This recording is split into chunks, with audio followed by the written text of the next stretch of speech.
Good morning, and thank you for that wonderful welcome. It's a pleasure and an honor to be here and sharing space with wonderful coaches and industry leaders and talking about coaching scenario in India and adding clientele. Before I paint the broader picture of what I did, let me just put across a case study of a few years back.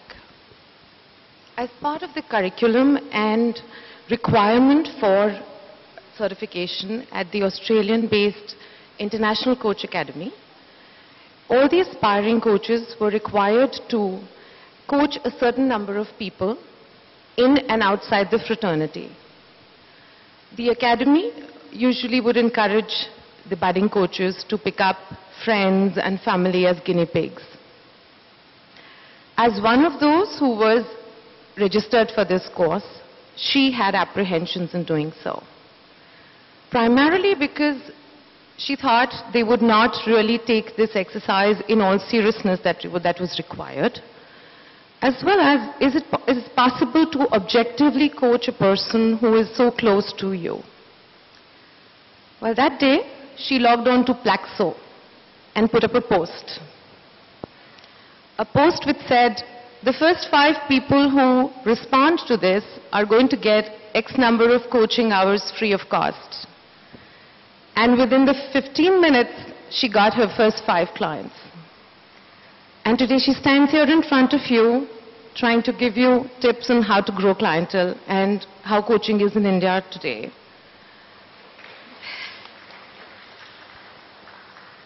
Thank you. So here I was coaching people from different continents, different nationalities, instead of people back home. This was immense learning for me because I was getting exposed to different cultural nuances and perspectives. My first paying clients came to me through these Plaxo contacts who had experienced coaching with me. And most of my first 1.5 years of coaching were all clients beyond borders because India was still warming up to the concept of coaching. As soon as I completed my certification, got my accreditation from the International Coach Federation, I was very blessed. I found people to coach within my own country. There was something which happened during that time. Whenever I would meet my friends from related professions, they would kind of, tell me, it's a new profession, you might not be able to make a mark here. A, you're very young, you don't have gray hair. Second, you probably do not have that kind of industry experience. Third, and most importantly, you're a woman. Why would a 50, 60 plus man who has a lot of experience, is very successful, sit there and listen to Gyan from you? Well, the more I heard this, the stronger was my resolve to make a mark. Well, something which I kept doing during this time was I was very active on professional and social networking sites where I continuously shared my learnings about coaching and my experiences. My first paying client in India was an MNC which has offices across the globe. And very happily, they are a very progressive company and they invest heavily in their human resources. As a leadership development initiative, they were offering their Asia Pacific head the coaching experience.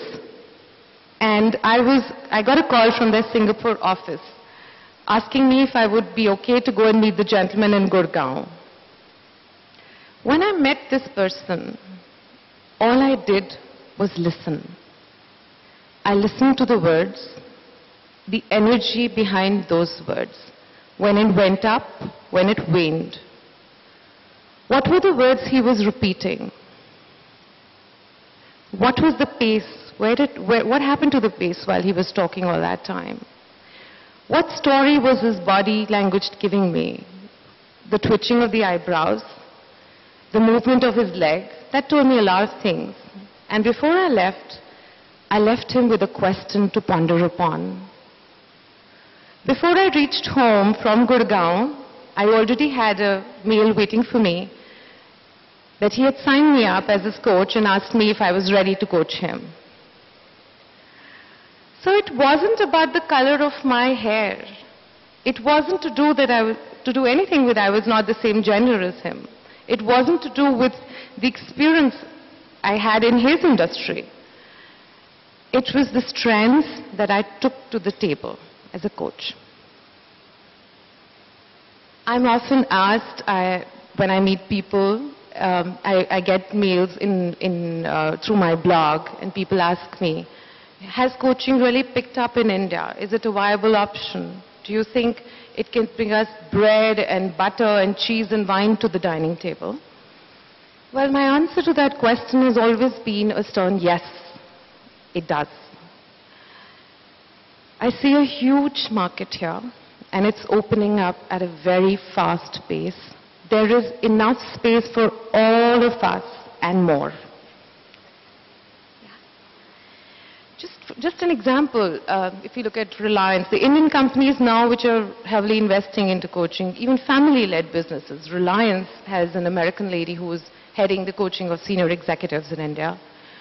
The GMR Group, which is one of the biggest infrastructure groups in the country, they have Dr. Marshall Goldsmith as the coach for all the family members of founders and also the senior members. There is a big market. How does one go out there and tap it? There are a few points I'm going to leave you with from my own experience, and I hope these help. The first one is get proper certifications. Even when we have a cold, if I take my kid to the doctor, I first need to check out the certifications. What is the degree this doctor has? It's very important when you're dealing with people, and this is very intense.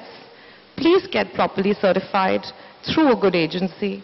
It's important to get your processes in place.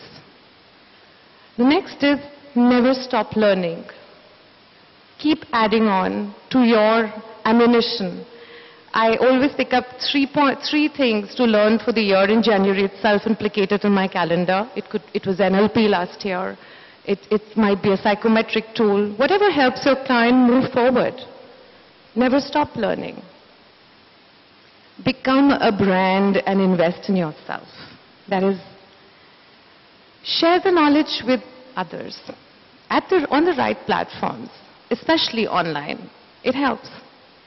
And the most important reason to get into this profession is not to go ahead looking for pots of gold as soon as you hit the market.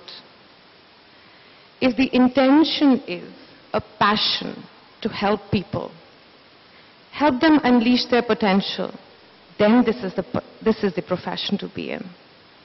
The money will follow. Good luck to all of you in your life ahead as coaches. Thank you very much.